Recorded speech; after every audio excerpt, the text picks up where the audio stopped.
एक छोटे से गांव में रहीम नाम का एक गरीब किसान रहता था। तबा उसके पास एक छोटी सी जमीन थी जिसमें वो दिन रात मेहनत करता था। लेकिन कुछ महीनों से उसकी फसल बर्बाद हो रही थी। 4 बारिश कम होती, कभी तूफान आता, कभी कीड़े फसल खा जाते। 5 उसका घर छोटी सी झोपड़ी था, पत्नी और 2 बच्चे थे।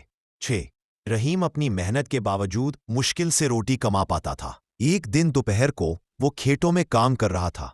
8 उसके पास एक कबूतर आया, भूखा और थका हुआ। 9 रहीम ने देखा उसके पास बस थोड़ा सा दाना बचा था। उसने सोचा, अगर ये दाना मैं कबूतर को दे दूं तो मेरे बच्चों के लिए कम पड़ेगा। उसके दिल से आवाज आई, अल्लाह के लिए देने से कभी कमी नहीं होती। 2 रहीम ने मुस्कुराते हुए वो दाना कबूतर के सामने डाल दिया। कबूतर ने खुशी से खाना खाया और आसमान में उड़ गया। 3 रहीम ने दुआ की, अल्लाह के लिए अगर ये तुझे पसंद आया हो तो मेरे लिए आसानी पैदा फरमा।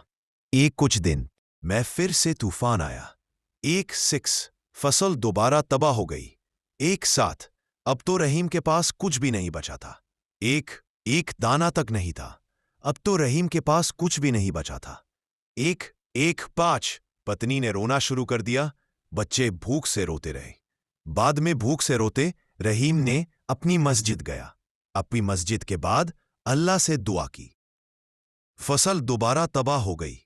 1 साल पहले तो कल आ गया, अब होश 15 दिन नहीं बचे।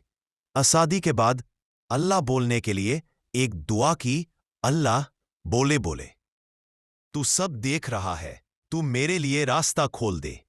2 जब वो घर लौट रहा था, रास्ते में एक बुजुर्ग आदमी मिला। 3 बुजुर्ग ने कहा, बेटा मुझे पानी पिला दे। 4 रहीम ने अपना आखिरी मटका का पानी उन्हें दे दिया। 5 बुजुर्ग ने दुआ दी, बेटा अल्लाह तुझे बरकत देगा, तूने अल्लाह के मखलूक पर करम किया है। 6 उस रात रहीम ने सपना देखा। एक रोशन कबूतर उसके कंधे पर बैठकर कह रहा था, अल्लाह ने तेरी सदका कबूल कर ली है, सुबह तुझे खुशखबरी मिलेगी।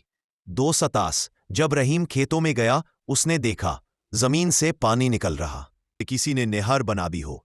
8 उसके आसपास की फसल हरी भरी होने लगी। 9 गांव के लोग हैरान हो गए, रहीम के खेतों में तो बरकत बरस रही है।